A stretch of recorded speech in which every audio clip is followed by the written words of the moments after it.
Yeah, I'm pretty sure I'm right about this. You just go live. I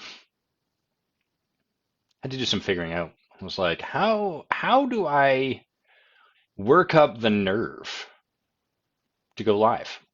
I'm a human, just like yourself, and I get nervous.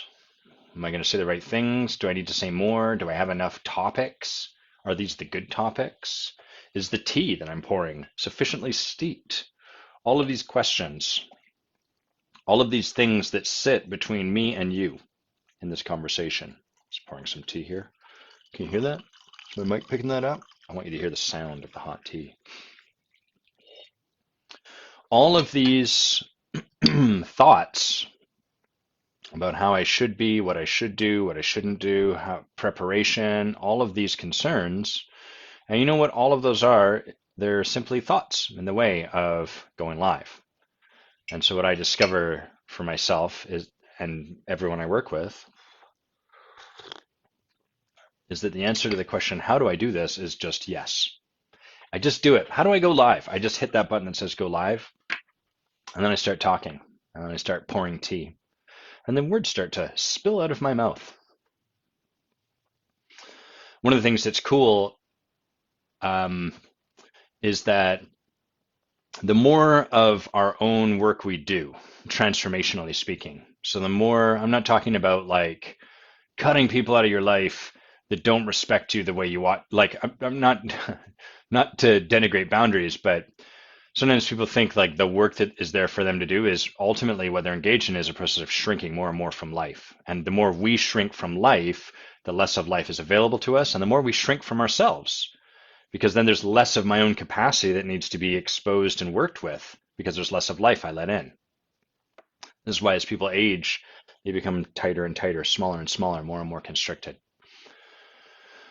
What I'm talking about is transformationally. As I do more transformational work, which is to say I expose myself to more of life, I notice the places where I'm like, life, you're being a dickwad, stop that. And I do the work with the support of my coach or plant medicine or whatever transformational approach I take on. I become better able to stay open with life, and there's more of who I've always been that's available to me and the life that's meeting me.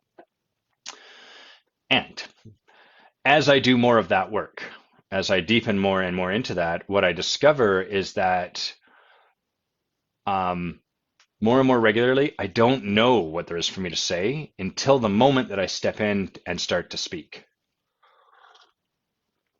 So I want to see who's here, but I'm gonna ask you guys to put your names in the chat in a sec so I can greet you, say what's up. So one of the places where that shows up is Bay and I run this group called the Forage, which is life changing. You absolutely should be a part of it. But all the same, in the Forage, we're supporting people to create transformation in themselves and with other people. And so sometimes, hey, Yana, good evening, good morning. So sometimes the way that looks is that someone's coaching someone else. They're using coaching as a modality to develop transformation. They're working with someone. And hey, TB, and there's something I know to say. I can feel somewhere, like a stirring in my chest. I can feel like, oh, I should interrupt this person. There's something I have to give to them. And more as time has gone on, I become more and more aware. I don't know what that thing is before I open my mouth. I'm just clear this is the moment to stop them. And so I interrupt, and then I trust. And if I don't have a thing to say just yet, I sit quietly and let that silence stretch on a little bit. And eventually the words to say start to come forward.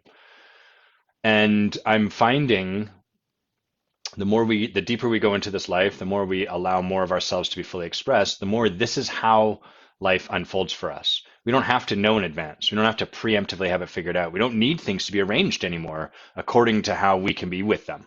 Instead, we can meet life exactly as it is, and we simply trust ourselves in the moment to show up as ourselves in the moment. And from there, magic happens. Just magic. It's ridiculous. And it's hard to that sounds great to our intellect, but our intellect can't let us get there. Our intellect's like, yeah, it sounds nice what he's talking about. It's a bunch of fucking bullshit. Don't worry, Adam's got scripts. He's got stuff written down. Don't buy into what he's telling you, which is an option. You don't have to buy into what I'm telling you. But my experience of life as I deepen in this is that those scripts fall away more and more. They stop being a necessity for me. I still use them from time to time because they're helpful sometimes. But often I don't have to figure out how do I need to get things set so I can then step into meeting life. Instead, I just open my mouth. I just hit go live. The follow-up question people usually have to that is, okay, but then how do I practice that? And the answer is you hit go live. Or you write something in the morning and you publish it without judging it, without editing it. Or you see yourself in a conversation and you feel that voice in your chest saying, yo, you should interrupt, and you just interrupt. You say, guys, I felt the need to interrupt. And everyone turns to you and are like, and you sit there and you feel dumb. That's how you practice. That's how this muscle is built. Good morning, Tommy. Hello, Mia. You just joined and heard me say free transformation. Boom. Take it. Feast upon this free transformation that I'm giving you. Shit, I wish I had something to say right now. Let's have another sip of tea. Let's light a candle too. Let's make this feel a little devotional. One of the things that's nice about a practice of a devotional practice, we could call it. So lighting candles is often quite devotional. This one has a wooden wick. It's going to crack like an old-timey fireplace, or a new-timey fireplace, maybe. Come on, catch fire, you wick. There we go. Lighting candles can be, what does this smell like that we're lighting? Ooh, the smell of bonfire. It's a soy candle and it smells like damask plum, cassia bark, and smoke plus vanilla. Oh, lovely stuff. Devotional practices are any sort of practice that involve like, a bit of a slowing down, a bit of a ritual, and it's really how we relate to something. There's no right, this is devotional, that's not. What I find, like some examples of devotional practices in my life are making that first pot of tea in the morning, the act of putting the water into the kettle, the act of pulling out the teapot, of ladling the loose tea into the teapot, putting the spoon back, pulling out the mug, making coffee. Being devotional about something is really more about who we're being. You can do all of what I just described, like, oh, fuck, I got to get through this so I can get caffeine in my system so I can function as a human being. That's an option too. But, oh, my candle just went out. What I find is beautiful about a devotional practice is that it encourages us and it gives us the practice of slowing down. And that's a beautiful thing. And the more we learn to slow down with regards to anything we're doing, the more we develop a capacity to be slow. And the more we develop a capacity to be slow, the more spaciousness we start to create in ourselves. And so it's not to say, I'm getting charcoal all over my desk because the wick went all weird. It's not to say that if you sit down and meditate for 10 minutes every day, all of your problems are going to go away. Or if you light a candle, that's going to magically solve everything. Rather, it's like building a muscle. Every time you choose to bring the being of devotion to some practice you have, that encourages you to slow down, and encouraging you to slow down, that gives you more space to be in the tempo of slow. It's not that the tempo of fast is bad. If you're running from a predator, or if you're chasing prey, for example, going fast is good. If you're playing a sport and you need to outpace the other team, going fast is good. So the tempo of fast is not worse than slow, but what's happened is that our modern society is locked into one tempo. It's like our metronome is plugged. It's all the way on the one side. I've got a metronome here. Let's use it. This is for when I'm practicing violin and making truly horrible sounds. So this is the sound of society. We're locked right there. What that does, it doesn't give us the ability to come back up here to the realm of devotion, where we can let time pass us by slowly. We can allow our thoughts to formulate and to morph and to change and to become what they wish. An interesting practice you can take on is buy yourself a metronome. They're not expensive. And then in the mornings, if you sit down to read or to do something, set the metronome. Notice the speed at which you're comfortable. and then set that timer, set that metronome slower. And you don't have to do anything else with it. You don't have to like think in thoughts or type at the speed. Just let that slow, soothing click of the metronome be in your space. And it starts to it just brings to light like the tempo that we're comfortable working with. And so to finish up this point, and then we can kind of come into this live proper. Our society is locked. Our metronome is bunged all the way down at the bottom where it goes very quickly. That's how our day-to-day, that's how our corporate life, our careers are all experienced. Most of where people come into transformation from is like, I'm busted and I need to be somewhere else and I need to be there yesterday. And so our capacity for things to unfold in their own time, our capacity to be with any tempo other than faster than we currently are, it's non-existent. And that makes it really hard for us to embrace transformation because we have this story that whatever's happening is a symbol of things not working. Because if things were working, we would be creating transformation sooner. It just makes it hard for you to be in your own process. All right. All right, so let's do some good one. Who else is here? I see 7 people. People are coming in, coming and going. That awkward part of the party where there's like a room where there's this guy with big hair talking, and people are like, who is that guy? Do I want to sit around? I don't want to sit up front because he might start to address me. Maybe I'll peek my head in. I don't know. You're not talking about that stuff that seems that interesting. So for those of you that are sitting out the front, for anyone that's actually here, I see Tommy, I see Mia, I see Tibby, I see Yana. Hello, you guys. Great to have you with us. Who are the other people? Who else is here that I can say hi to and give you a shout out? You want that shout out. I'm excited for today's live because we have some really cool questions. Tibby brought a couple good ones. Don Harcum brought a great one. I don't know if he was aware that's what he was bringing, but I'm excited. I'm looking forward to it. Yana brought a really, really great one that I'm excited to touch on. Thanks everyone for any time you offer a question or bring something. It's such a contribution. And I think we don't relate to our curiosity through that lens. We don't relate to it like a gift. We relate to our curiosity and our desire for support as an imposition, as a karmic debt that's being imposed. If someone were to ask me a question, they have an obligation now. They have to be on this live. Or if someone were to ask me a question, they have an obligation to thank me, or they are, was the verb beholden, I think. They now owe me something. That sucks. That's a sucky way to get to experience yourself. And so I just want to reiterate, every time any of you or anyone that's not currently with us asks a question, it is of tremendous service to all of us. And that's all that there needs to be.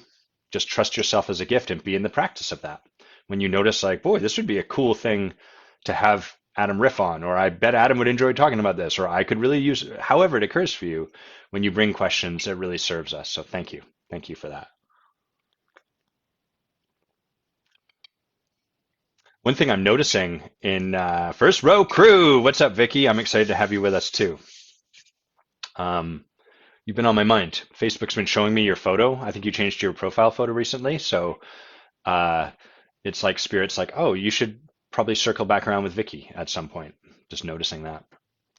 One thing that's kind of cool for me on the heels of coming back from the most recent ceremony I sat in, I'm present to a degree of softness and, not surprisingly, more spaciousness in my own being. And I also have an experience of a lot more trust in the divine tempo. When I first started out, I would have this desire to stand for people. And as people were sort of like getting to the point where like, I don't think this is for me, Adam. You know, I don't want to work with a coach, or I'm just not ready for this right now. I'd be annoyed at them. And the annoyance wasn't really about them, although that's how it occurred to me. The annoyance was like, I'm not doing whatever I'm meant to do to get this person to realize the opportunity that lies in front of them so that they could then create the breakthrough by hiring me, you know, blah, blah, blah. And I have a much deeper experience of trusting in myself and in the universe and in everyone right now. That's part of what got created, which is really nice. That is really, really nice. So let's dive in. Let's start with Dawn's question because it's kind of, it's not our usual question, Don Harcum, who the way I know Don is when it's a he, D-O-N, when I led accomplishment coaching's work. So when I was training coaches in Seattle, coaches and leaders, one of the things we did when this work was done in person is we had a well-being weekend. And part of what we would do for our participants is we would bring in massage therapists to just give them a free massage during the day. What could be better, right? Imagine if you went to study Latin at university and they're like, by the way, we've got massage therapists lined up for you. That'd be amazing, right? So super cool gift, and I can't get enough. You can't massage me enough. I love that. The catch was that this was an opportunity for someone on our team who was developing their leadership to practice leadership. And the way that worked was we're not paying these massage therapists anything. Your job as one of the leaders on this team is to get into a conversation with them and enroll them in the possibility of coming and doing this work gratis for free. Not a long time, a couple hours is all we were asking. But that was the thing. And the reason we would support a leader in doing that is because that's the act of leadership. The act of leadership is to bring people along with you and say, look, there's this thing that I want to make happen. And there's something that I think is available for you. There's something I think is available for me. And there's something I think is available for all of us in us taking this on. You don't really have to do that if, as a leader, you just throw money at people. You can bypass all leadership and all requirements for leadership with enough money. It's a shortcut and it's a hack. And it works about as effectively as a shortcut and a hack. So in the short term, it'll provide something. But then next time you want to get that same person to come along with you, well, pay up, buddy. Where are the bunts? So what the leader does is rather than just resorting to this blunt tool of money, it's not to say money never enters the picture, but rather than resorting to that, we want to sit down and talk to these people and really look with them, see, hey, first of all, here's what I'd love to enroll you in. Is this something you're open to considering, open to looking at? And if they're like, yeah, sure, I guess I could see, then we want to share, here's the opportunity I see. I see this opportunity in you coming and working with these people that are really committed to well-being, really committed to supporting clients, really committed to deepening this work. You're going to get to take part in a conversation that's really quite rarefied. It's not something that typically happens. You're going to get to be a bit of a fly on the wall. You're going to listen in. You're going to get to see people doing their work. And I believe you're going to get a new frame in how you can relate to your own work as a massage therapist. You're going to start to see like, oh, wow, the work I'm doing is not just however you call it, but like I'm actually supporting people to create transformation in their physical bodies. And so that's what enrollment kind of sounds like.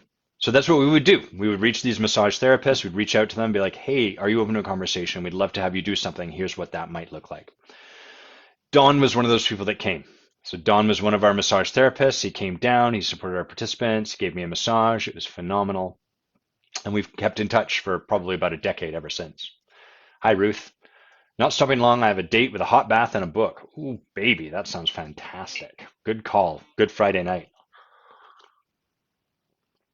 So Don's a massage therapist, and the question he asks is, how much should you tip your massage therapist? That's it. That's the whole question. So it's kind of cool at this point for us just to take a moment and think like, well, what individually is our answer to that? How much should you tip your massage therapist? There's a should in that, right? What's the right amount to tip? When presented with a should, what most of us do is we either capitulate to it, we collapse under its weight, or we react. Fuck you. Those tend to be the two options. So how much should I tip my therapist? You know what? I hate tipping and it's stupid. Fuck it. And then we aggressively hold our stance here. There's nothing wrong with not tipping if that's what you feel in your heart.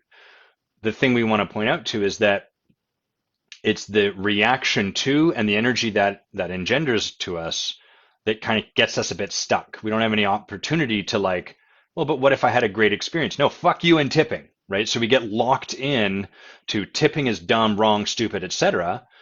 And then we can't be with the moment. And if we are capitulating every time, we also can't really be with the moment. We're like, well, you should tip 20, 30, 40, 50, whatever percentage, and then it doesn't matter what you're feeling. So what we want to really do with regards to tipping, gift giving, what are some other classic shoulds? My phone is blowing up. I'm just gonna put this on do not disturb me, phone. There we go. Um, so what should we tip? Common wisdom is like 15%, right? That's our guideline.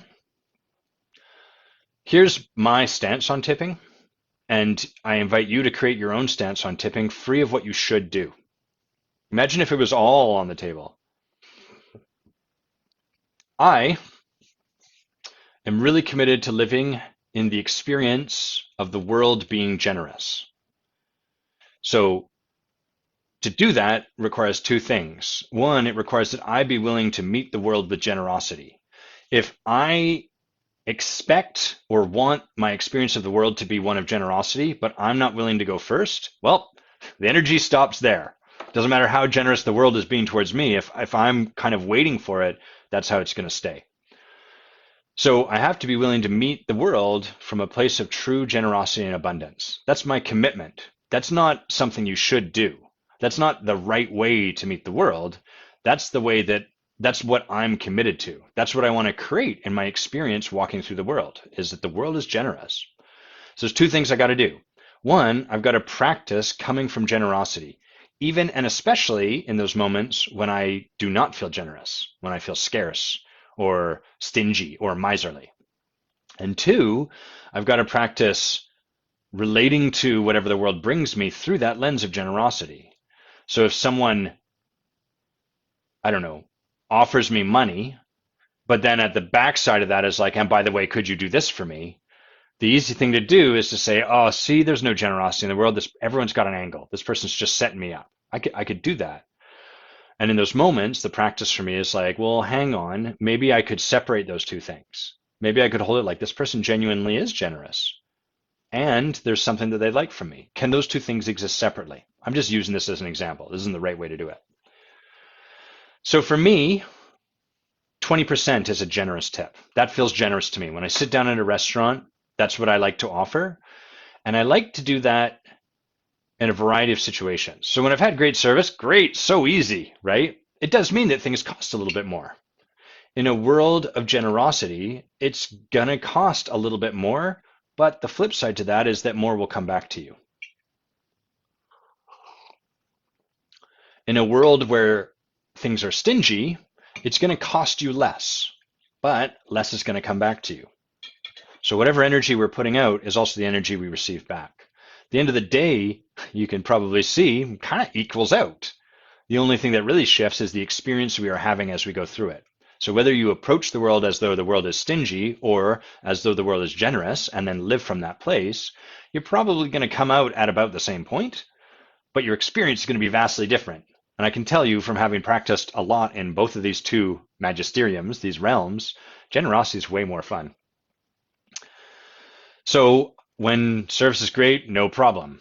Here's a place where I notice this practice I have the most resistance to, is when I sit down at a restaurant and I always order soda water. I like fun water, fizzy water, sparkling water, as opposed to just tap water.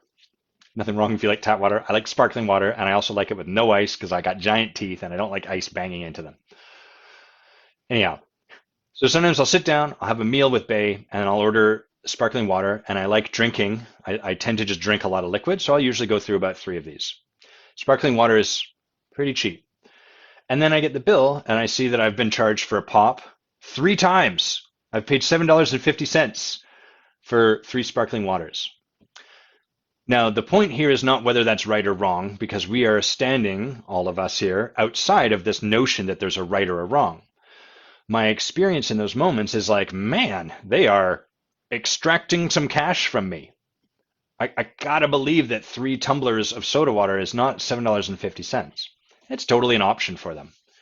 And in those moments, I feel less charitable myself because I feel I've been met. I've been offered little in the way of charity. In fact, what I've been offered is, yeah, sure, we'll bring you some more water. It costs you $2.50 every time, and we're going to tell you at the end after you've drunk it. That's the reaction that shows up in me. The opportunity for me in these moments, as I see it, this is how I choose to relate to it, is, wow, look how scarce things are at this restaurant. Things here are so scarce that they feel the need to charge $7.50 for 3 tumblers of fizzy water. That is scarce. There is not a lot of an abundance here. What better place for me to practice bringing the energy of abundance in response to that scarcity? And what I find this provides me is a couple things. One, it helps me see like, wow, look at how scarcity tends to breed more scarcity. And how the hard part of the work, we quote Gandhi, we say, be the change you want to see in the world. And that's all fine and good when we're met with the abundance and we respond with abundance. We're like, this is great. But when we're met with scarcity, it's a lot harder to bring the change we want to see in the world. And so this is a place where I get to practice opening in the face of my desire to close. And let me tell you, I used to be a lawyer. I could create a very good case for closing. I could create a very airtight, perfectly reasoned argument for why, fuck you, you're getting a 5% tip. And instead, I practice tipping abundantly. Sometimes I'll tip even more in those situations, feeling like, holy mackerel, here's an opportunity where I could really open this person up, or at least bring that energy. They get to decide what they do with it. So, how much should you tip your therapist? I don't know, but I think it's a beautiful question for each of us to sit with. And really to come from like, one, what am I committed to bringing to the world and how am I committed to meeting the world? And two, what does my heart call me towards in this moment? Hey, Andrew, good to have you with us. Andrew just saying, looking forward to diving into partnering with spirit. Well, me too. It's going to be great. And Andrew just acknowledging he's followed the no more than 15% ideology for tipping. Yeah. And then and finally, Andrew, you're saying, well, damn, who would have thought in tipping there could be a whole different way of being? I love that you said that, right? And it's such a beautiful, it's beautiful how our being and the opportunities to practice show up everywhere. The whole world a mirror, right? They tell us that, but as we deepen, we can start to see, oh crap, there's another space. I grew up, my dad, maybe my mom to some extent, but like my dad to a much greater extent. I remember as a kid having this argument with him. He was like, there's no such thing as a free lunch. And arguing was not uncommon in our house, not always aggressive argument, sometimes just like a debate, and me as a young, probably being around 9, being like, see you, Ruth, thanks for hanging out. Thinking, well, what if I go to a store and they just give me a lunch for free to try to get me to buy something, but then I just never buy it again. And my dad was like, nope, there's no such thing as that. Even the fact that you ate the lunch is going to implant something in your head. Like that is there. So there's no such thing as a free lunch. And that was a fun argument from both my dad and my's brilliance, two smart people battling back and forth about the philosophy of that. But hopefully you can see in that where my innate scarcity is sort of like, hey, let's close in the face of this. So when I'm practicing tipping, when I'm practicing being abundant, I'm really practicing opening and choosing beyond that childhood programming. Mia, I see what you're saying. Mia's saying the signal's a bit choppy and it may be at her end and not ours. It occurs pretty clean on my side. Is anyone else having that? If you're watching, maybe you can just let me know so that I know. I'm not going to be able to do anything about it. Basically, what I'll do, if you say it is on my end, then I'll be like, oh man, that's annoying. So we'll empathize. And if not, then I can just put it, great, Andrew's saying he's finding it clear on my end. So now I can do the second thing, which is like, Mia, it must be on your end. I hope that's helpful. Just being with technology, people. Okay. So that's a great question, Don. I love that you brought that. Let's start with one of Tibby's questions. Tibby says, oh, choppy here for Tommy. Oh no. Cami found, hey, Cami, nice to see you. Cami did and then moved from iPad to laptop and picked it up. I don't know what the heck's going on with Facebook. What I do know is that Instagram just shut down my account. They apparently, I don't know, it got close and I'm in the process of reactivating it. So maybe this is all part of some crazy conspiracy. Hey, Kevin, haven't seen you before, I don't think. And Kevin Lewis saying, it's a practice. I love being mindful of what I'm trying to create. Me too. And I love that every moment in life presents an opportunity for us to practice opening or closing. We don't often realize that, but like moment by moment, we are given opportunities to like open up or to close, open up or close. One of the shaman I was um, hanging out with while I was down in Costa Rica was saying in his closing talk, he was sharing how the parts of our selves that we have, that we vilify, that we don't like, that we have locked up since long ago, they're no different than a flower. They want to move towards the light. That's what all of life wants to do, is grow and move towards the light. So all those parts of us that we have judgment about, what they really want is to move into the light. They want to come towards the light. I was like, oh man, what a beautiful metaphor. All right. Tibby asks two questions. We'll hit the first one first, which is, makes sense. Could you talk about fear? Yes, I can. Ways that it shows up, how to deal with it, how to support clients with it. And then he elaborates, running away from it, pushing through it, being with it. Fear, yo. Yeah. Okay, ways it shows up. So fear shows up many, many different ways. And in a conversation with someone, it's actually a conversation to see if we would be a good fit to work together. Hello, Grimby. You want to join us for the live? He was distinguishing. He was saying, yeah, you too, Kevin. This person was saying, Adam, I can see the difference between having fear and feeling scared. And I was like, oh my God, that's such a good distinction. We often think, oh, I'm not afraid because I don't occur as scared to myself or other people. Scared, like huddled in the corner, screaming, shaking, whatever. That's only one of the many ways that fear can show itself. And so fundamentally, what I would assert fear is about is it's a mechanism internally designed to protect us from all of the areas in which we are not yet certain we will be safe. So we can, sorry, my nostril hairs are poking me. It's time to get out the old trimmer, I can tell. It's fun what we talk about on these lives, isn't it? So we can now distill what I just said about fear even further and say fear is ultimately a mechanism to keep us here. It's designed to keep us safe from the unknown. Because in the unknown, I have not yet established for myself that I can handle that I will be able to ensure I don't die over there in that area that is not yet certain for me. So fear is almost like a energetic force, like gravity, that continues to pull us back towards what is known, what is understood, what is comprehensible, all of these things, what is certain. That's what fear is doing. And then from there, everything that ensures that happens is a manifestation of my fear. So one of the ways my fear shows up is it gets really, really rational and reasonable and articulate about why doing that thing just isn't the right time, doesn't make sense, maybe later. Your life's not that bad right now, Adam. Even though I've been telling you your life sucks for the last 5 weeks, let me write a beautiful scroll. Let's write a whole litany of reasons why life is now currently good, et cetera, et cetera. When I was working part-time as a lawyer, full-time as a lawyer, planning to leave the practice of law, not to work part-time for a while I part-time coach, but to give a go at doing this thing called leadership transformational coaching, full-time, all in. When I was considering doing that, the way my fear showed up was like a brilliant lawyer. He was the best lawyer in the world. And every morning I'd wake up and he'd be like, I'm personifying, I'm moving it outside of myself, but it didn't occur that way. It occurred inside my own head.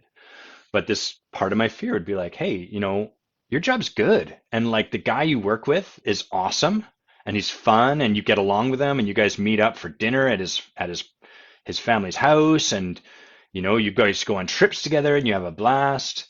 And like you're not having to work crazy hours. They might pick up a bit, but it's not too bad. And like you'd get to stay here in Victoria. And Adam, this is like the best you could get as a lawyer. You should stick around. So that doesn't sound like being scared, right? Not to me at least. It sounds like a really reasonable, well thought out, sober conversation. And it was entirely my fear. Maybe not entirely, but like largely that came from my fear. And the reason it came from my fear was because I didn't know whether or not I could make it in this career of coaching. I didn't know that I had what it took to be an entrepreneur or a businessman. I didn't know that people would really buy into their own transformation because I hadn't yet fully bought into my own. But that's a different conversation. And I was scared, given that I didn't know these things, I was scared that I was going to fail. And I was scared of failing because I hadn't really given myself much of an opportunity to fail in my life. I'd kind of lived most of my life hedging my bets. I'll do this thing over here, but I'll also do 5 other things over here at the same time. So if I fail at this, I've got 5 other backup plans. And here I was taking out all those hedges. I was just going to go full on into coaching, give it my best. The metaphor I had was I was going to run this airplane along the airstrip, and I was either going to get it up into the air flying, or I was going to smash it right into the mountain face. And that's the only way that I would know. That's how I was going to find out. That's interesting, Kevin. You're saying it's told we are born with 2 fears, loud noises and a fear of falling. Intriguing. Huh, Cami, thanks for saying that. Cami just saying, I love how you're sharing how reasonable and logical it can look. Cami was there as I was starting this work, and so I'm sure you saw a lot of this, Cami. Yeah, really reasonable, really intellectual. So that's one way our fear can look, but it can look a myriad of ways. It can look like procrastinating. It can look like making someone else wrong. Fear can look like starting a fight with someone because we're more comfortable and we know our footing in a fight than we are surrendering to them or trusting their leadership or just saying yes to the thing that we really want to do but are afraid we won't actually succeed at. There's many, many, many ways that fear looks, and ultimately the heart of it, its primary design is to keep you here, because here is known, here is certain, and in the space that is known and certain, there's very little risk. So fear keeps us from risk. There's more nuance to that. Like in some ways, fear actually pushes us into risk. Some people are what's called fear counterphobic. It's an Enneagram term. Counterphobic is where what most of us do is when there's our fear here, we run away from it. We avoid it. We figure out how to life hack around it or do like what the oyster does, build a pearl around it. So it's like locked in its own special shell and then we can kind of operate. Yeah, there's this big lump here, but it's not affecting my life too much. I can kind of keep going. Counterphobic people, what they do is they've learned to try to kind of close their eyes, clench themselves tight, and run through fear as quick as possible. If I cannot stay present, and so it's still a form of closure, right? The one form of closure in the first type, when we're avoidant of our fear, is we close by avoiding. We shrink ourselves away from life. We try to eliminate those things in life that we're afraid of, keep them off my front porch. Counterphobic, we still close, we just close internally, energetically in our body, and then we run through the hot coals. That's not a particularly empowering way to be with fear either.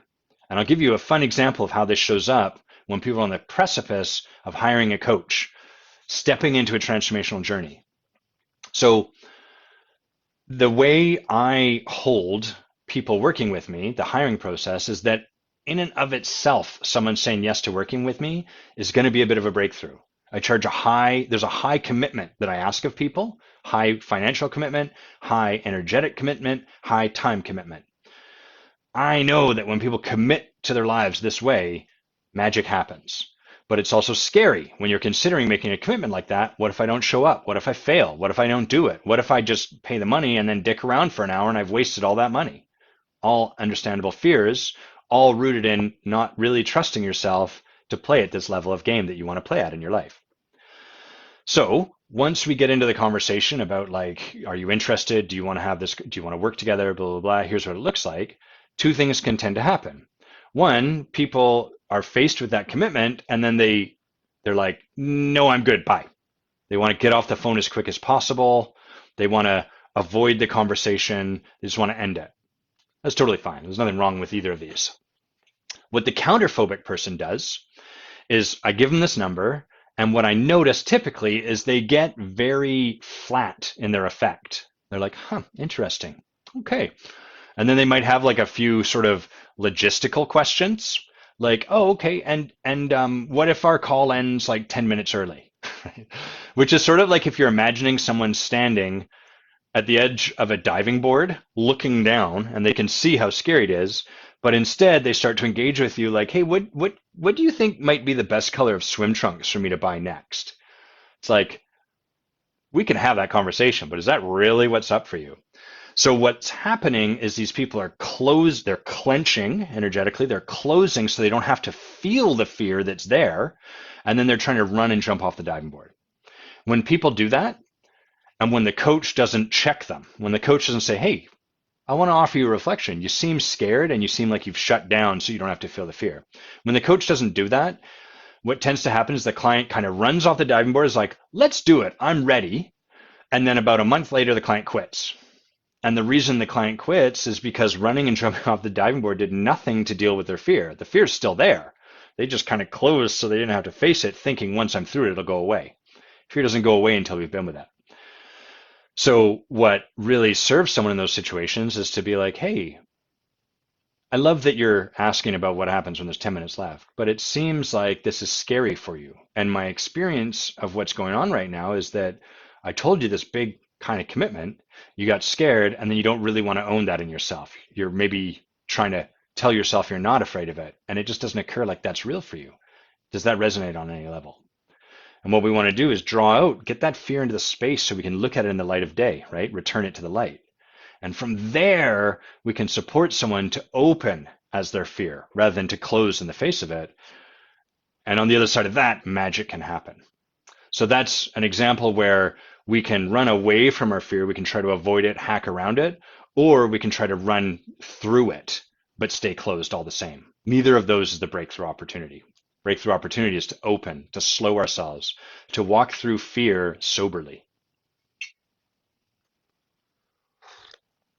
I'm just going to read what you guys wrote. Andrew, what have you written, Andrew? It's definitely speaking to me in terms of fear. I'm standing in a long conflict with my brother right now. Long-standing conflict. We had a discussion yesterday and the idea of surrendering, really listening to the hurt would allow him to stay as a victim. Speaking to me in that with some boundaries in place, there needs to be a place so I just listen to the hurt in his life. Yeah. One of the hard parts about victim is we hold it wrong. It's wrong to be a victim. It's wrong to be in a place where you feel done to. It's powerless. It is kind of powerless, but powerless is not wrong. In fact, sometimes part of the human experience is to be powerless. And if we can't empower our own experience of powerlessness, it's hard for us to leave it. What happens once people start getting into the conversation about leadership is with themselves and other people, they're like, I'm willing to listen from a place of this person being fine where they are. I'm going to give them the opportunity to just really be a victim for an hour. Then they better fucking move beyond it. So that energy persists, and it, even though it sort of occurs a little more generous, hey, don't worry, you have an hour. There's still this energy of like, it's fine for you to be here, but for a limited amount of time, you got to move on. Instead of like, where transformation can really happen is it's perfectly fine for you to be here. Period. End of conversation. Nothing else. And that's scary for us as leaders because we're like, but what if they stay here forever? And that's where, once again, you can see, oh, snap, that's my stuff coming online. That's my work. What if this person stays here forever? That's my fear showing up in the space. And my fear is making it such that I can't just let this person be here. It shows up constantly in my relationship, all the time for me. This is one of the edges I'm always up against. Oh, okay, it's okay for Bea to feel sad or angry or whatever she's feeling in the moment, and I'm going to be here with her, provided we can then get to the promised land on the other side of it. Adam, we're already in the promised land. Let go of that. Let go of that. Let go of that. And Mia's sharing that what I was describing, talking about the color of the swimsuit, I think, saying, this is me when I talk to you about joining the Forage. So many questions about details and yeah, but what if and how about this? That's our brain, right? Our intellect, remember, is designed to create certainty, to reduce the world, which is inherently irrational, into a rational place. And then if it's rational, we can figure it out. If the world is rational, we don't have to trust. There's no need for trust. And so that's what the intellect wants to do. And so when confronted with our fear, one of the things that happens is people get really fixated on logistics. Whenever someone's considering joining the Forge, one of the things that happens is they start to really want to know about the curriculum. What can I expect? How much time will this require of me? You know, and it's not to say these are bad or unreasonable questions. The opportunity is to simply notice that the conversation becomes more and more and more about logistics because that's manageable as our fear gets driven up. Cammy's just acknowledging we love to make it about others when it's ours. Yeah. And it's so human for us to see it as being about other people. Like I want to again hold this part of us with relevance and reverence and grace and love because it can sometimes occur like you suck, stop making this about other people. And really the truth is like you can't help but do that.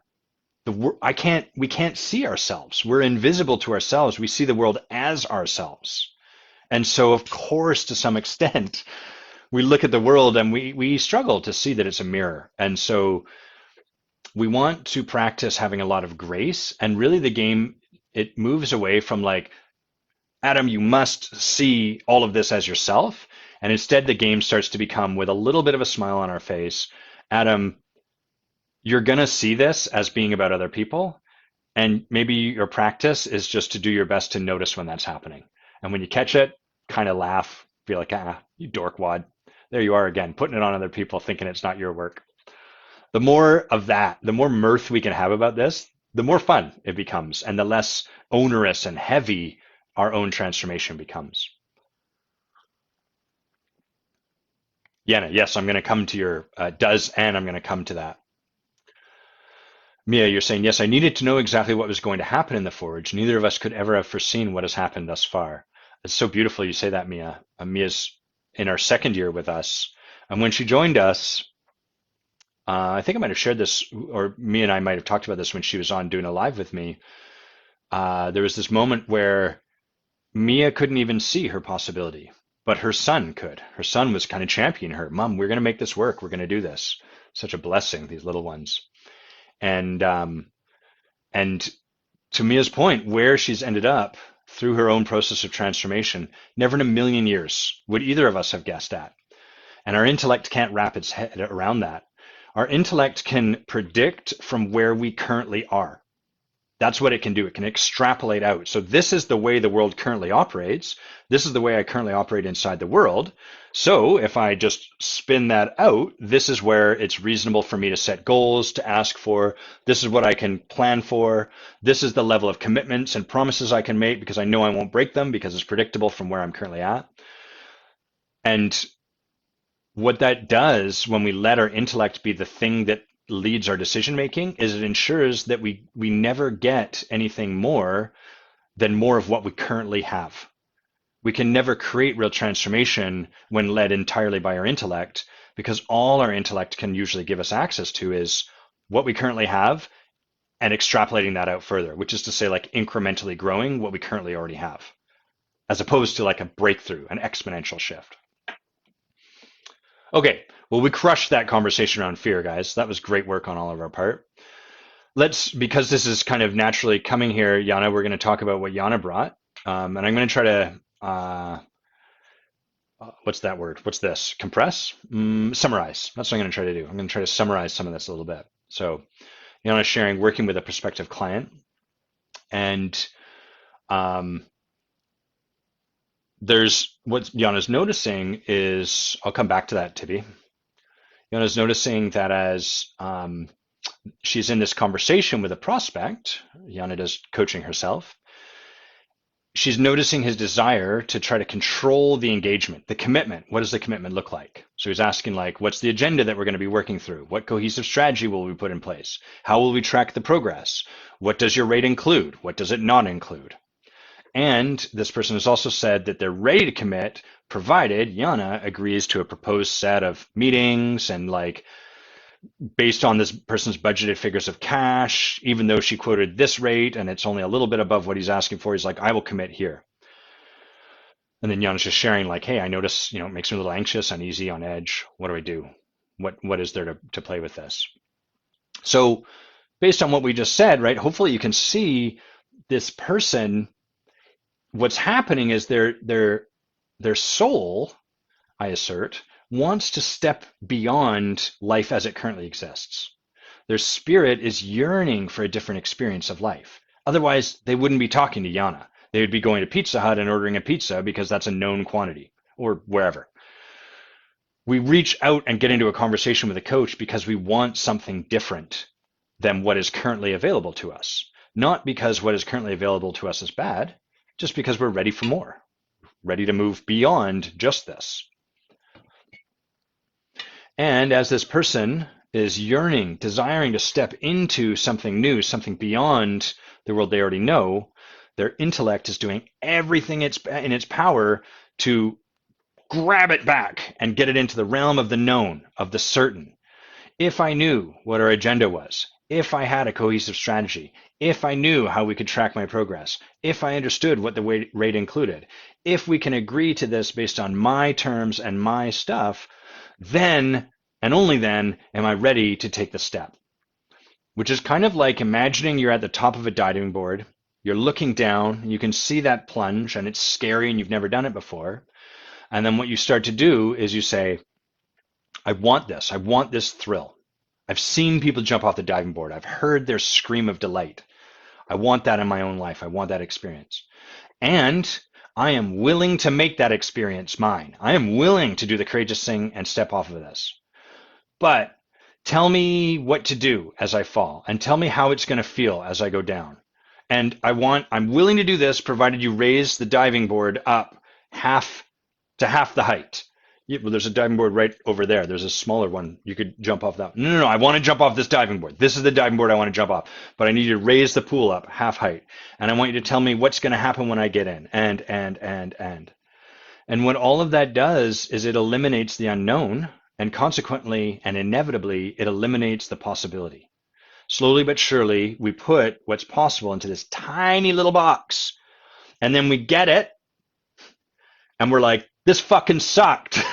This wasn't what was promised. This isn't what I wanted. This isn't on offer. This is lame. Why are people doing this? And then we quit. We leave.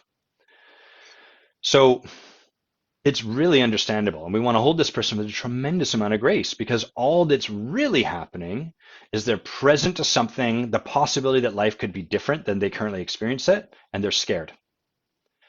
If we just said that to someone in this situation, it would occur condescending and paternalistic, and like we weren't listening to them.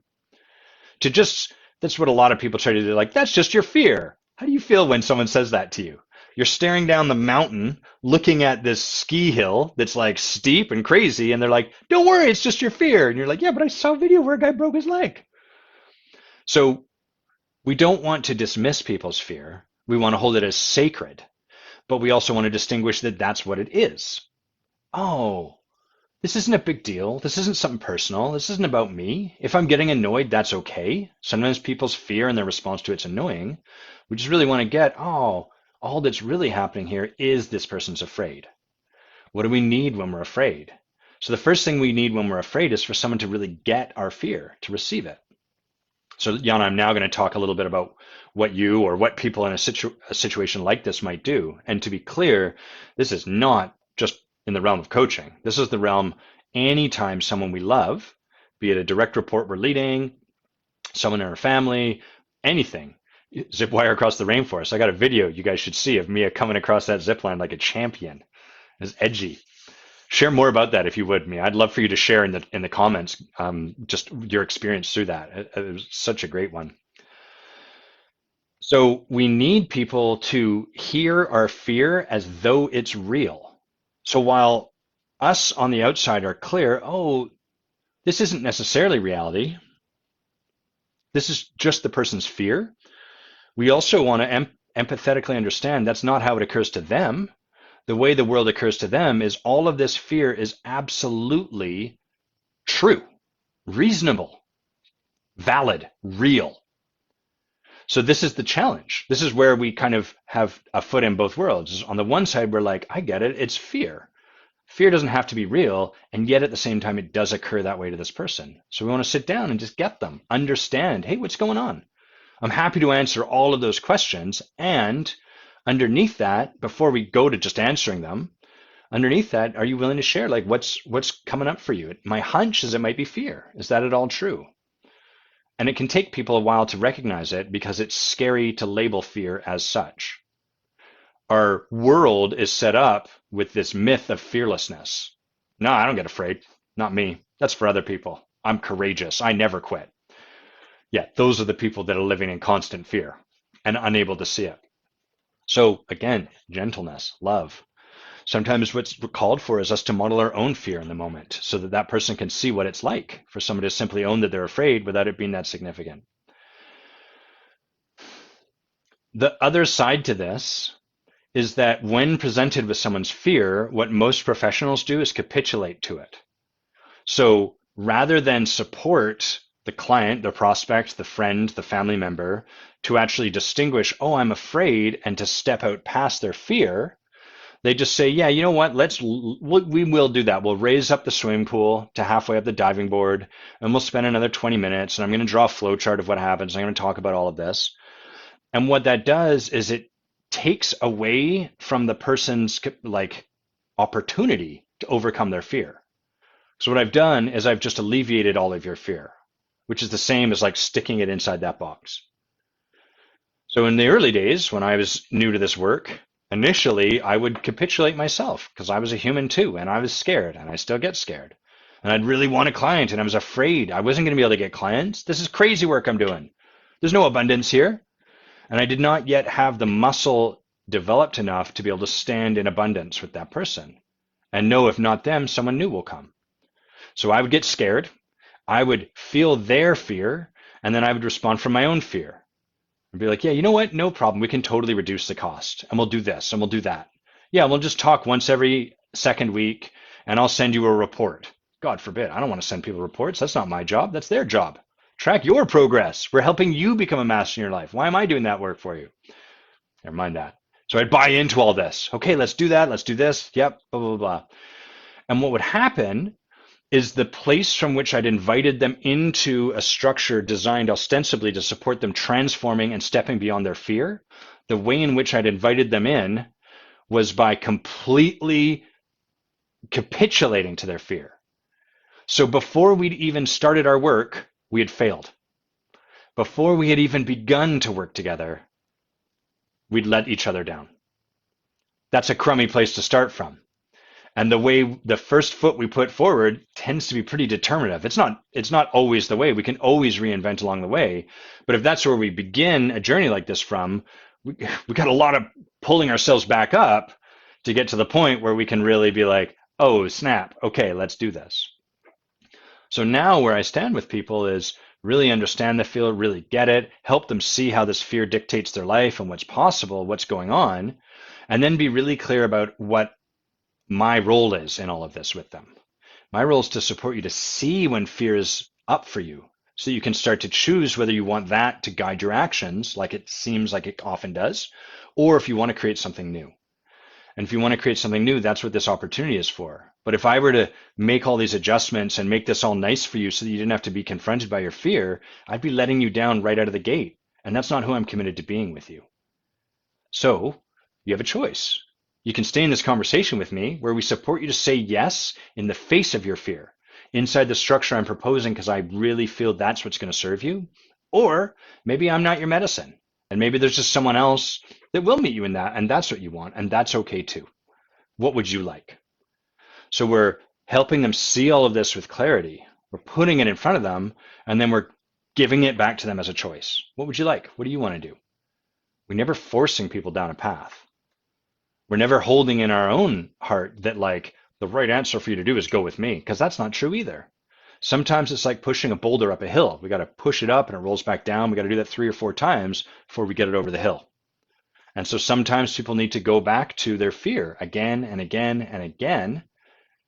Try it out again. Oh man, I hired a client or a consultant. It didn't do anything for me. And then I hired this coach and like it just wasn't that empowering. Can we have another conversation? And our trust is that in doing that enough, That's what serves people. That's what supports breakthroughs. Okay, let's look at what you've written here, Mia. So Mia came with us to, member of the leadership team in the Forage, came with us to Costa Rica. And one of the things we went and did, because it's awesome, is zip lining. Beautiful zip lining, most beautiful zip lining I've ever done. I've done it Hawaii, Victoria. It's pretty. You have nice views, but in Costa Rica, you're way up in the canopy of the rainforest, and it's just gorgeous views out to the horizon, but also down below you. You can see all this stuff. There's like monkeys and snakes. Super cool. Gorgeous. So Mia is sharing, I was scared and took as much support as I could, and I did 3 zip wires. I didn't like it, and because I did it, I had the opportunity to know I didn't like it. And next year I'm going to check in again and see where I'm at with it. The fear was huge, and I stepped beyond it, and I did it with the fear. So Mia didn't close her eyes. Maybe she did at parts, but at least the video I have of her coming in is eyes wide open. She looks very alive. And what she did was partner with her fear. Rather than just say, no, I'm not going to do this, too scary, or closing her eyes and forcing her all the way through to the very end and trying her hardest not to feel any of the fear. Instead, getting on those zip lines, having someone go with her. Quite a cute guy, if I remember correctly, Mia. And being with it. And then the other thing that I want to distinguish Mia as acknowledging or modeling here is noticing her capacity to be with it. So her capacity to play in the realm of that fear was 3 zip lines. And then it was like, okay, I'm at my limit. Don't need to do any more. That's another way we can really hold ourselves with reverence, is to recognize I have a capacity. We don't have to go to the gym and lift 50-pound weights for an hour and a half because we're like, I'm not doing the work. I'm typically lazy. That's just a path to injury, and your muscles won't grow very efficiently that way. Instead, we practice. We practice with our fear like it's a muscle. How much can I stay open? And then when we notice ourselves start to close, or when our coach does, got it. That's my limit.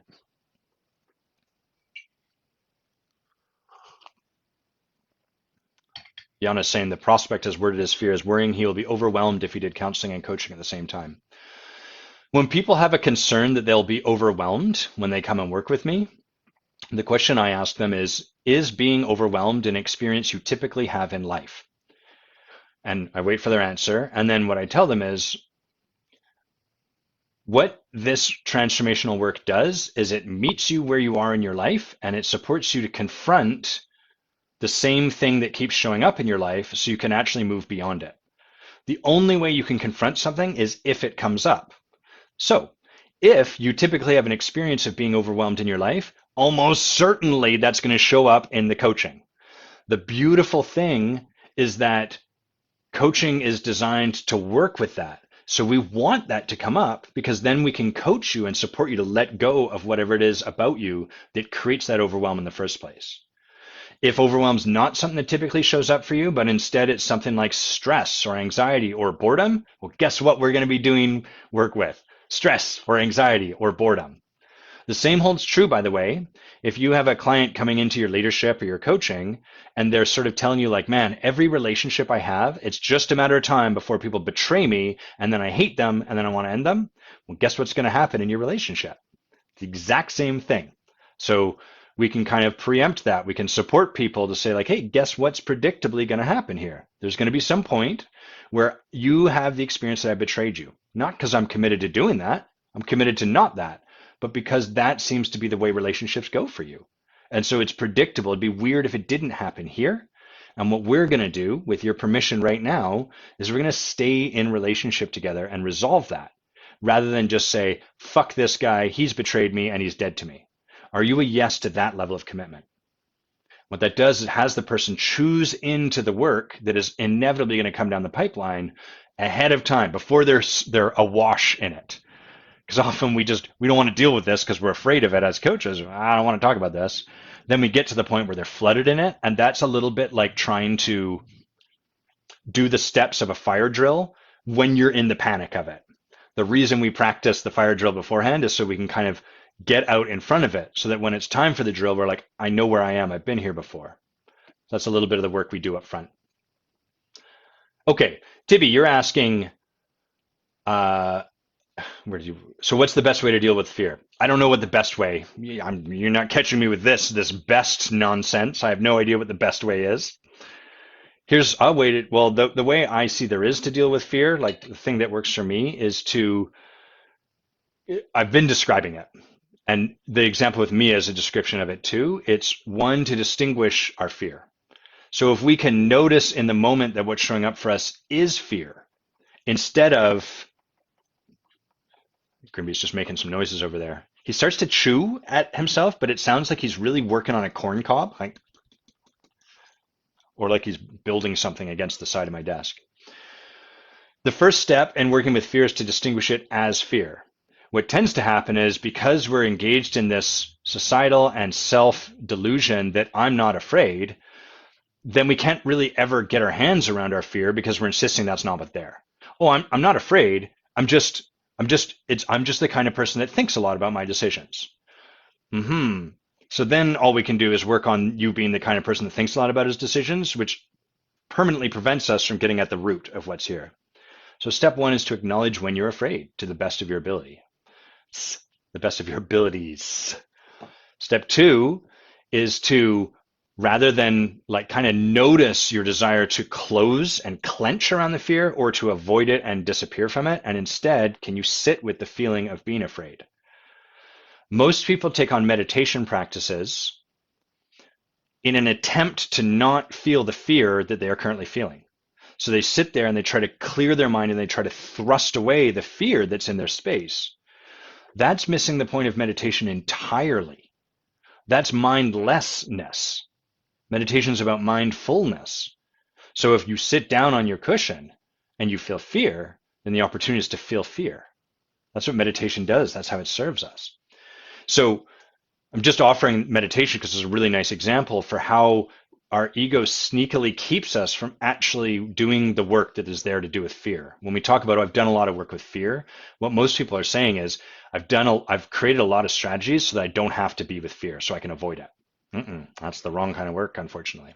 So distinguish that it is our fear, practice being with our fear, and then practice opening. The best way we can begin to open, the most fundamental practice in opening to your fear is breath. So let yourself feel the fear, let yourself go into it, let it cascade. Oh my God, I'm going to fail at this, and then that means that, and then blah, blah, blah, blah. Notice the part of your brain being like, but you don't actually have to worry about that because that's not true, because what do you really, that's more of your fear. So set that aside.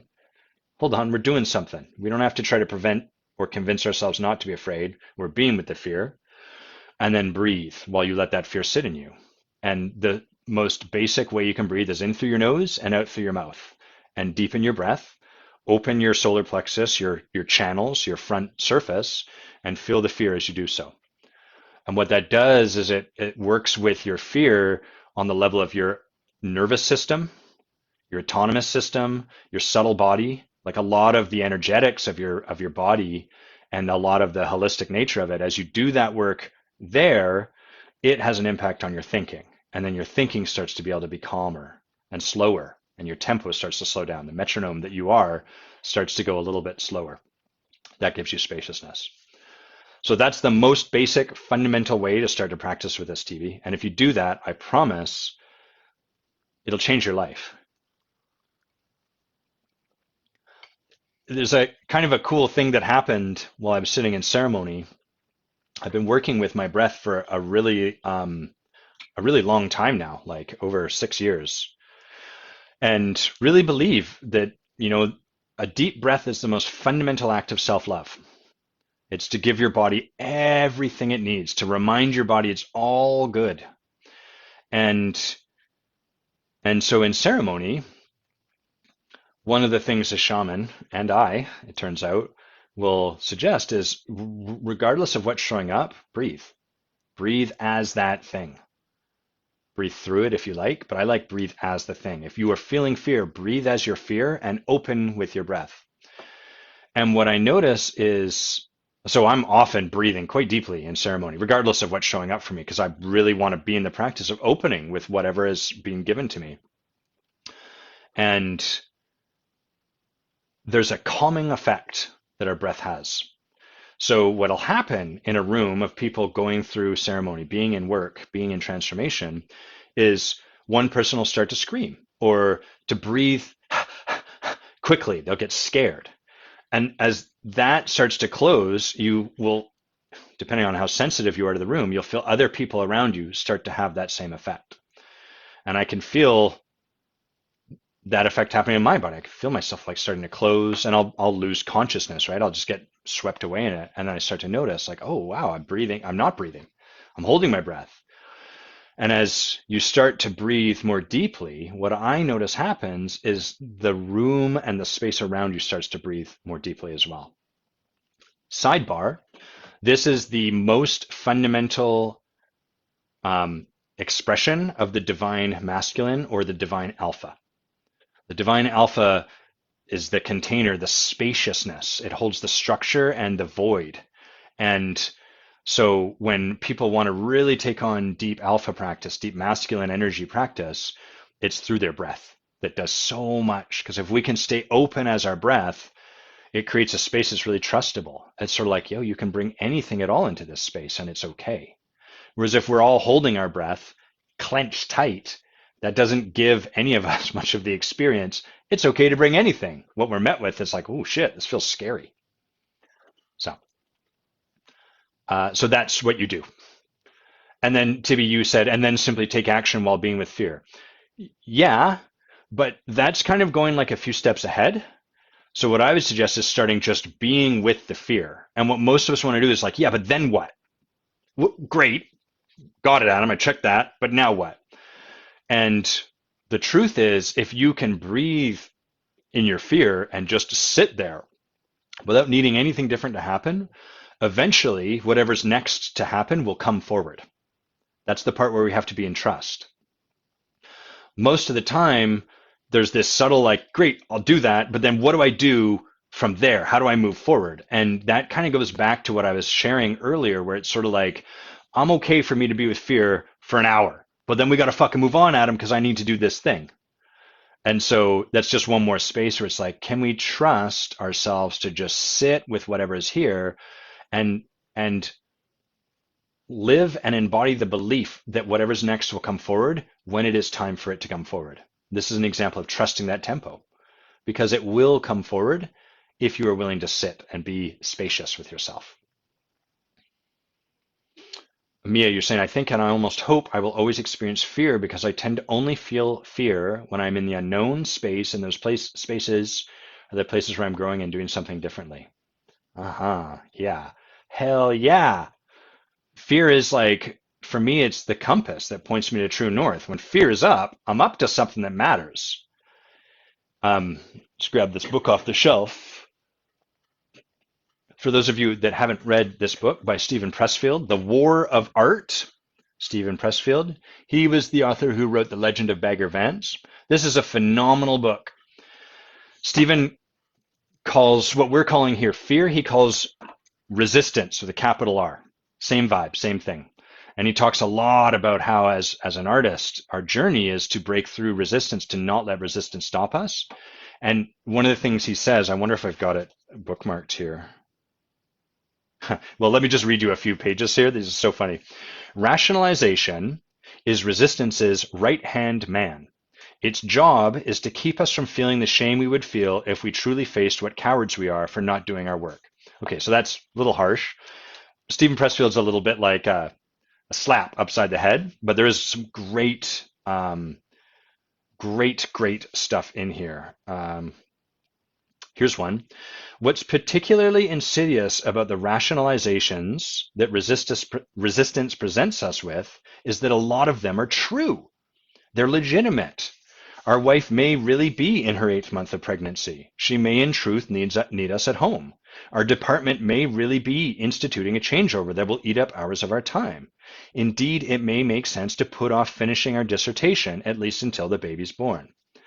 What resistance leaves out, of course, is that all that is diddly.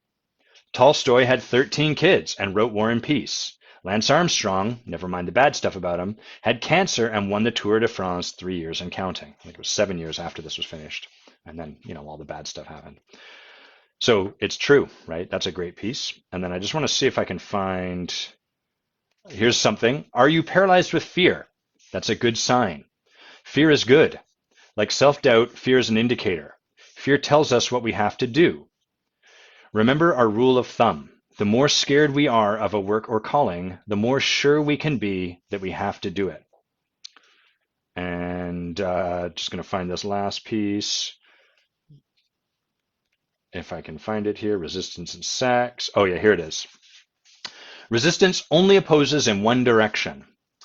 Resistance, or our fear, obstructs movement only from a lower sphere to a higher. When he says a sphere, I would use the terms like level of your own expression, from a lower level of your own expression to a higher, more expressed version of yourself. Resistance kicks in when we seek to pursue a calling in the arts, launch an innovative enterprise, or evolve to a higher station morally, ethically, or spiritually.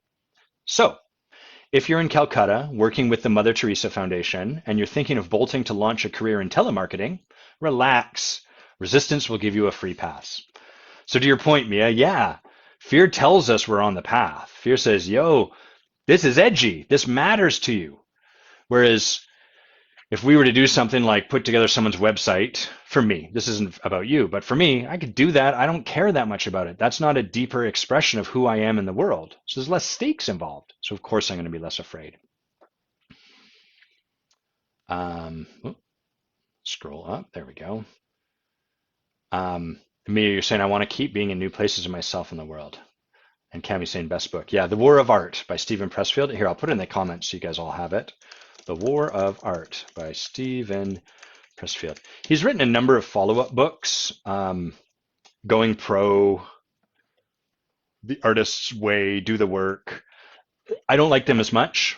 I really feel he kind of hit the nail on the head with this book. And it's almost like everything that you need is in that book. The rest of the stuff is like kind of like an iteration or building on what was said in that book, but from the principles in the War of Art, like everything kind of, you can get there yourself. That was my experience reading them. Highly recommended. Really, really great book. Let's hit up some other, what other questions do we have? TP wanted me to talk about the transformational journey, how to partner with spirit. Yeah, we should talk about that one. Oh, and I actually want to talk about how to prosper by serving, because that's an important one, I think. So the foundation of transformation, one of the core truths, I guess, or beliefs or stands of it is that the more you deepen yourself and then bring who you be as a human being to the world in service of the world, everything else follows. Prosperity will come your way along with everything else. It doesn't mean that there's not stuff to learn. It doesn't mean you go sit in a cave and meditate for 20 years and then come out and you're done. What it means is that whatever you choose to do from a transformed, fully expressed way of being is going to be transformational in and of itself. And as you continue to do that in service of abundance and serving other people, it just naturally will come back to you. You can think of it like dropping a rock into a pond and the ripples go out and they go all, it takes a while for them to get out to the shores of that pond, and then they come back and they reach you. And that's you reaping the benefits. So this was inspired by Yana in a conversation she and I were having. The world's not set up according to those principles. Because remember, even if you just consider what I said, there's a lot of trust. See you, Yana, thanks for hanging out. There's a lot of trust wrapped up in what I just shared.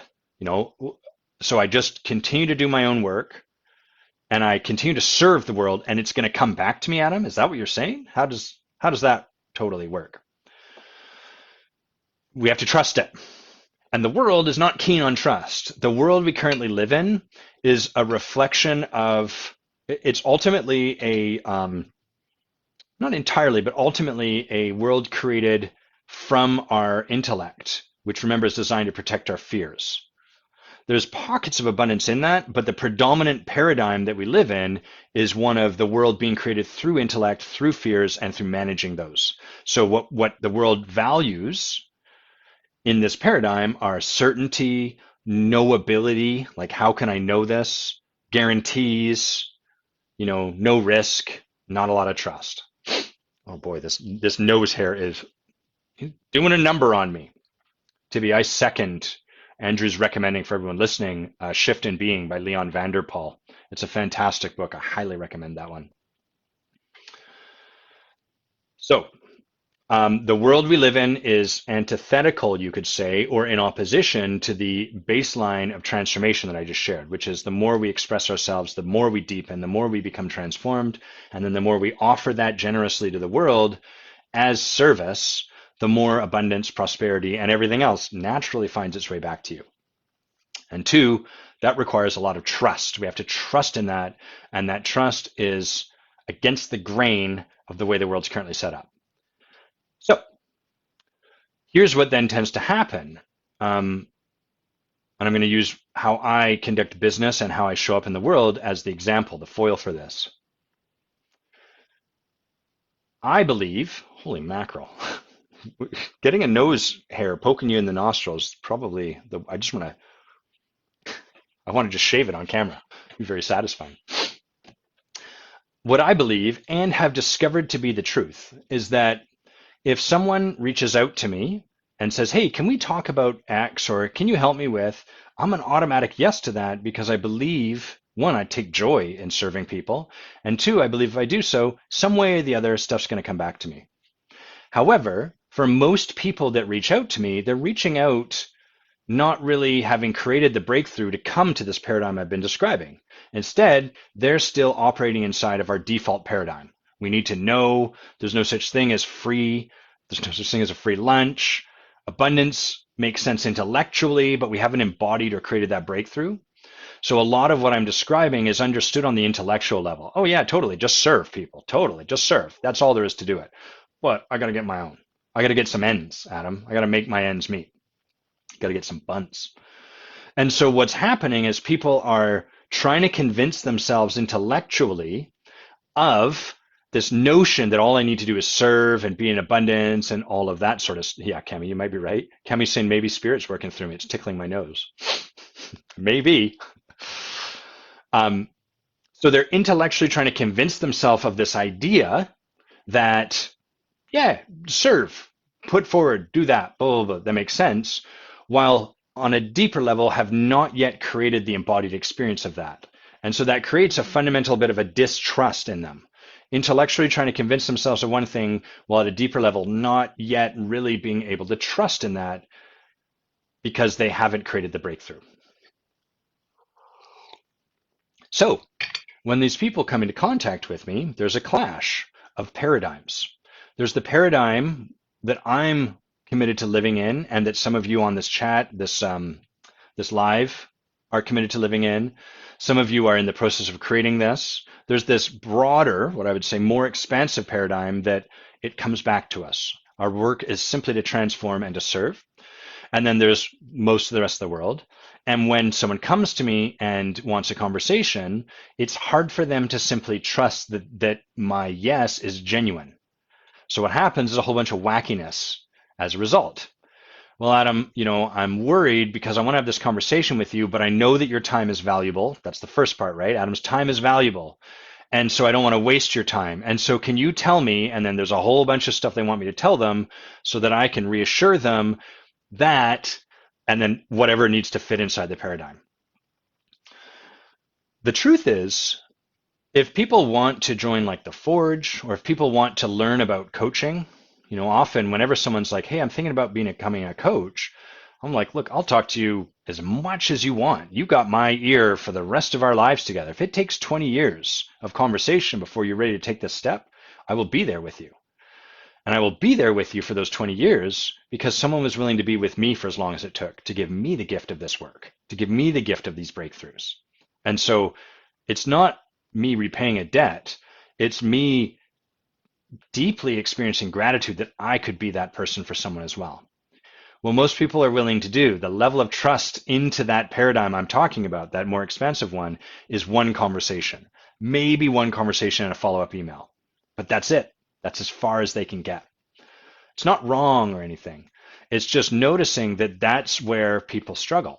That's where the paradigms clash and where our possibility kind of falls away. And so if we are committed to prospering through service and through our own transformation, we have to have this distinguished.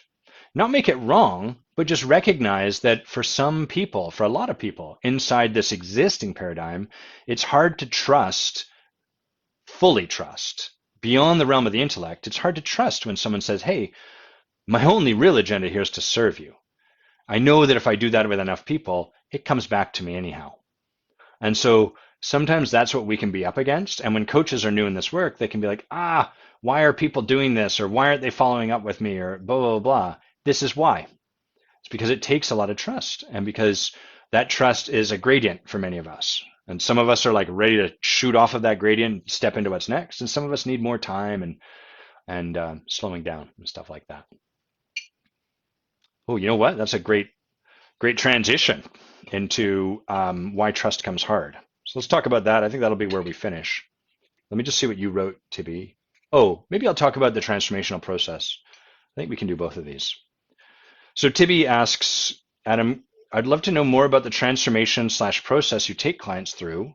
If they sign up for more than 6 months, do you look at every area the client wants to change in? Do you create one big project with a tangible outcome or several small ones based on that? That's a great question. Some of you probably already have a sense of how I'm going to answer this.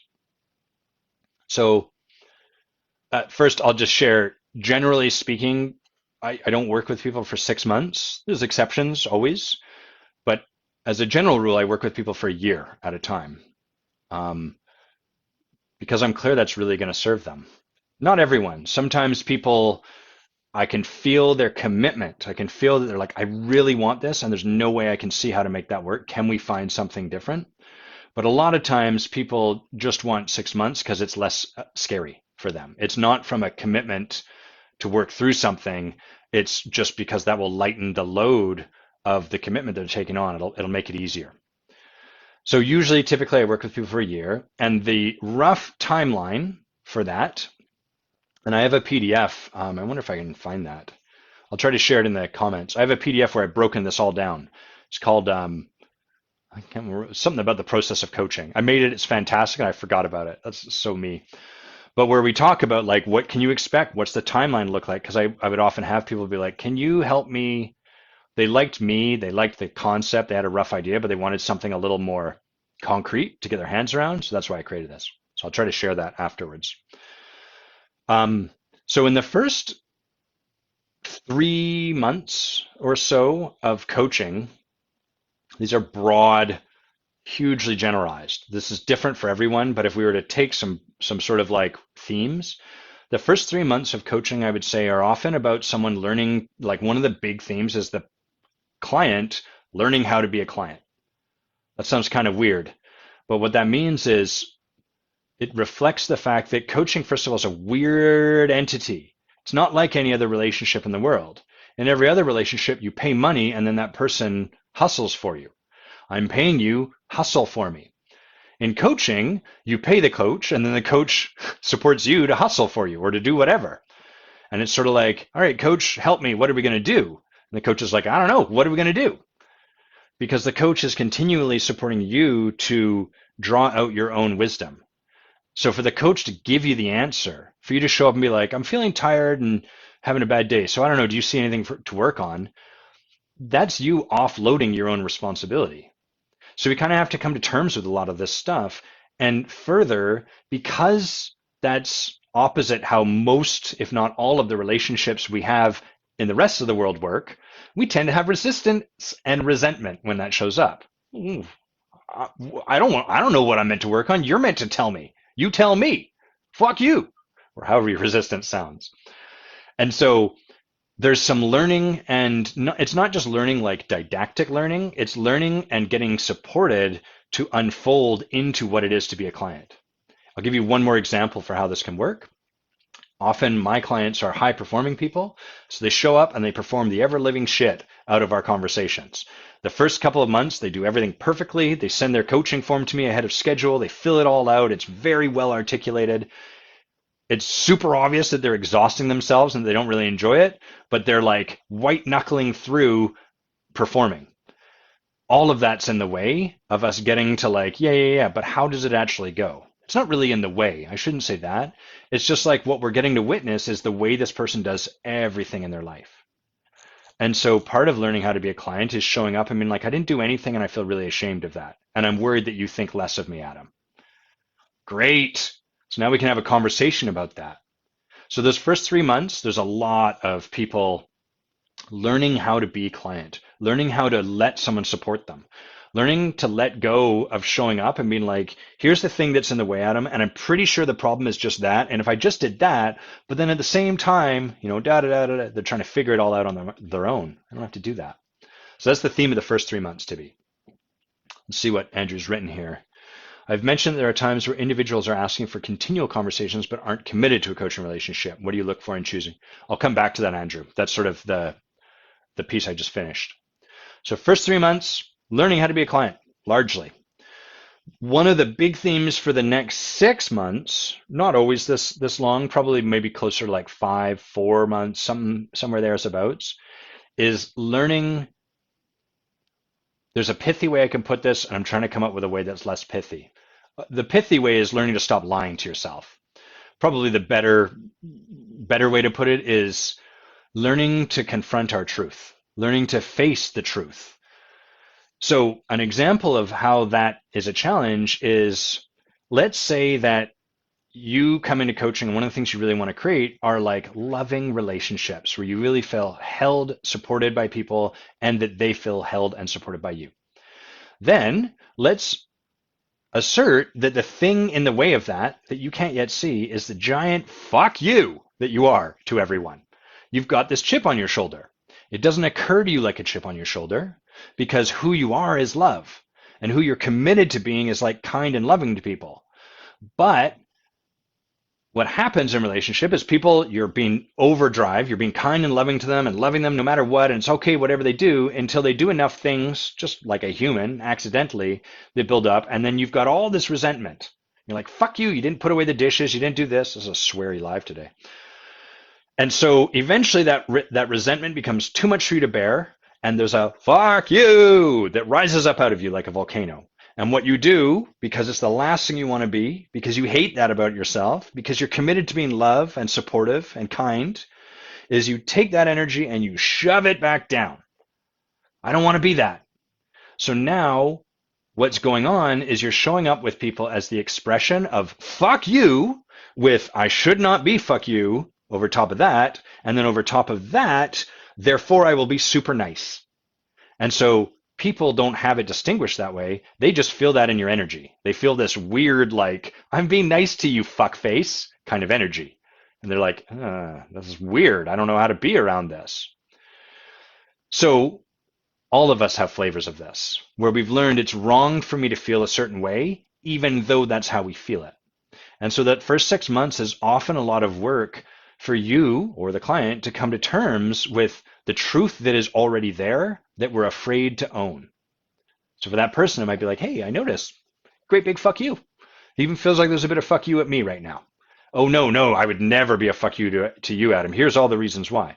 Okay, yeah, that was really articulate. And yet I notice I can't help but feel like you're still telling me to fuck off. What do you make of that? I'm just giving an example of the kind of conversation. And so that's that work for those 6 months. Until we can come to that root, we can't really do much else. As long as you're insisting you're not a fuck you, while simultaneously being a fuck you, you're stuck, right? Because all of the energy you spend trying to mix things around here, you could try to figure out what's the nicest way. I'm going to take a cake baking class and everyone will get a cake. But until you get down to that fuck you and do that work, you can give 1,000,000 cakes out, and it's not really going to make the difference you're hoping, because people are getting fuck you cakes, and those feel kind of crappy, and they don't taste that good. So that would be sort of the theme of the first 6 months, 5 thereabouts. At about 5 months-ish for people is usually when the first breakthrough gets created. This is where they've learned how to become a client. They've surrendered to this process, meeting them exactly as they are, rather than the way they feel they should be. And they've come to terms. They've kind of surrendered to like, God damn it, I gotta fuck you. You're right, Adam, fuck you. And then we can kind of laugh about it. We can be, because I don't have to, I'm doing enough of my work that I don't make that significant. Yeah, I'm a fuck you to me sometimes too. So is my wife, quite often, from love. And so that's the point where they've surrendered that. They've come to terms with what they've been spending most of their life avoiding, and they start to take new action from a different place. That is where the first breakthrough can happen. At this point, we have to draw a bit of clarity. That first breakthrough, when people are working with me for about a year, tends to happen around the 5-month mark, I've noticed.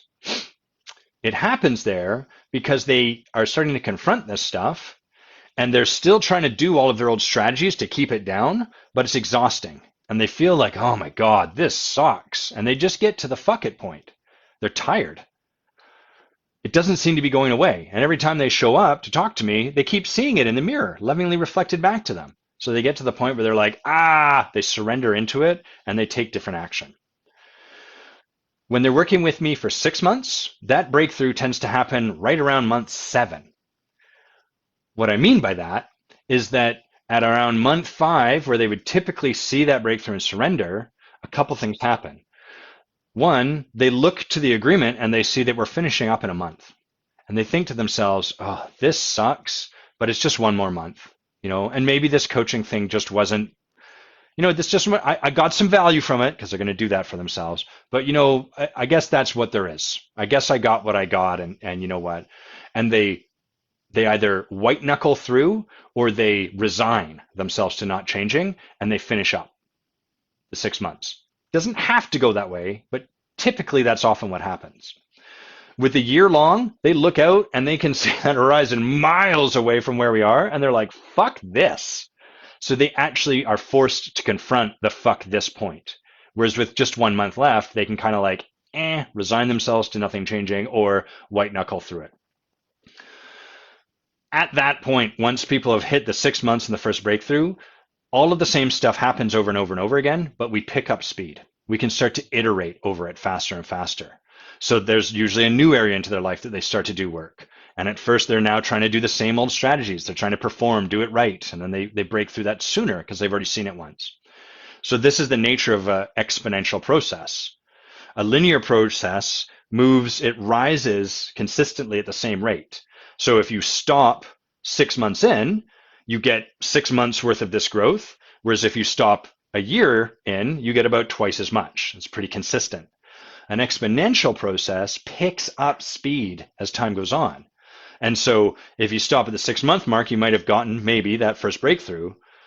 But if you go for the other 6 months, your progress, it's not twice as much. It's like 10 times, 20 times. It's exponentially more because we build on the breakthroughs that you created. And so that roughly, Tibby, gives you kind of the process, the transformation as it looks like. And then I'm going to finish quickly by saying, you're saying like, do you look at every area the client wants to change in? Do you create one big project or several small ones? It doesn't matter. Yes to all of it. So that part is like, what's the client bringing? And I ask them, what do you want to create in your life? What do you want to change? And usually for my people, there's like a career goal. There's often a relationship goal, but that usually hangs back a little bit because the career goal is a bit safer to go for. So that's usually where we start. They want fulfillment, maybe different results. When I'm working with coaches, they often want an abundance in their practice. And so we're putting energy and attention there. And they usually want a different experience of how life occurs to them. So we create those as projects. But all of this work is available, and everything I've described tends to happen regardless of what we're doing in the foreground. We just want to make sure we're doing something in the foreground. Otherwise, all this conversation exists as ephemeral. It actually forces your hand and gets you into action when we tie it into some kind of project. So whether it's one big project, 20 small projects, less important. What's important is there is a project. Okay. Hey, Billy. Billy's saying, breaking down the old story in order to create a new one. That's right. That is exactly the work. Andrew, you're saying this live is fire today. Thanks, man. It's nice to have you with us. Going to have to take a deep breath and listen to it again. I feel like a novice being with some of these concepts. Yeah, me too. Plenty of this stuff I want to own. I don't know. I don't have it in my head until I speak it. That's the nature of what I was sharing at the start of this live. These days, I trust the wisdom's there, but it comes from somewhere beyond my intellect. I'm not reciting stuff I already know. I'm in partnership with all of you. We're bringing these questions forward, and then we're discovering what comes out. That's living as spirit. That's the work as spirit. And then I'm going to finish with your question, Andrew, which is, I've mentioned there are times where individuals are asking for continual conversations but aren't committed to a coaching relationship. What do I look for in choosing whether to continue those conversations or not? My friend Tony Benici, who lives in Hawaii and is awesome, and I were talking about this once long ago when I was in the early days of building my practice and frustrated, and we were talking about, he was sharing how like he had this guy he was connecting with, and he was reaching out to them and like asking them about their business and how's it going now, and what's up and what's next, and he and I was like, yeah, what about when people like don't really respond with much? They just respond with a one-word answer, or they're like, yeah, business is good. Like, what do you do in those situations? And he responded quite quickly. It was like, well, I probably just wouldn't feel very inspired to continue putting energy into that relationship. And that nugget Tony gave me in that moment has informed large parts of all of what I do. How inspired do I feel about this person that keeps coming back to me for conversation? Am I inspired? Does their commitment inspire me? When people are committed, that inspires the hell out of me. When I feel someone is like, dude, I want coaching, great, we're going to have as many conversations as you want. When I feel someone is dipping their toe in the water and their energy is kind of like, Adam, prove to me that I should work with you, that's really uninspiring for me. I find that quite boring. And so I don't tend to pursue those relationships very much. I might be like, hey, go do this, come back, let me know where you're at. And 9 times out of 10, those people don't come back. 1 time out of 10, those people surprise me, and then I get inspired by them. So I don't have guidelines or rules other than what's here. I feel into my own inspiration. How inspired do I feel about this? And the more you do your own work and the more you spend time with other people, opening yourself with them, the more you'll be in touch with this inspiration or the lack of it. And the more you'll start to be like, oh, in this situation, I can discern the reason I'm not inspired is because I'm close to this person. Okay, let me take that on. In this situation, the reason I'm not inspired is because I'm open, but they're not really that interested in what I have on offer. They're more looking to like convince me. And I'll just give you one more example of how this shows up. I often have, and I love it, by the way, I have people put in touch with me where someone's like, hey, I got this friend, they're interested in becoming a coach. Would you be willing to talk to them? Yes, please. Please put them in touch with me. I would love to be their shepherd into the possibility of this work, rather than whatever crappy Facebook marketing guru is talking about helping you get a new calendar that'll make you, anyway, we don't need to go down that negative path. So I get these people put in touch with me, and I always create time and we get on the phone. And some of these people, I can feel their energy is like, hell yeah, they want it. They're excited. Some of these people, they have like 4 questions that are sort of like, pre-formed. Nothing wrong with that, but that's it. And they're not generating anything past that. So we get into the call and they're like, so what made you decide to do this? And I tell them my answer. And then they're like, okay, all right. And how many hours would you say you have to work? They're asking all of these logistical questions. And in all of it, I'm not feeling any of their passion or desire. What I'm feeling is their desire and passion stuck at the level of their intellect. And they're trying to uncork their passion desire from asking more questions from their intellect, which is sort of like, this be a bit of a weird metaphor, but like trying to free up a river using the very dam you've put in front of it to block it. That's not going to work. And so There's nothing wrong with that. I'm going to reflect that to them, but it's also like,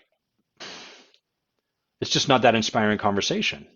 And so what I would probably do in that situation is offer them that if they're interested. Hey, there's something I noticed, and I'd love to offer it to you. I'd share that with them, let them sit with it, and then probably just, okay, great. Anything else from there? No? All right, great. Well, it's been great to talk to you. There's really two ways the conversations I end up in with people go. One is we book an hour and we end after about 40 minutes. They run out of questions and they're blocking their curiosity or they're just not that interested.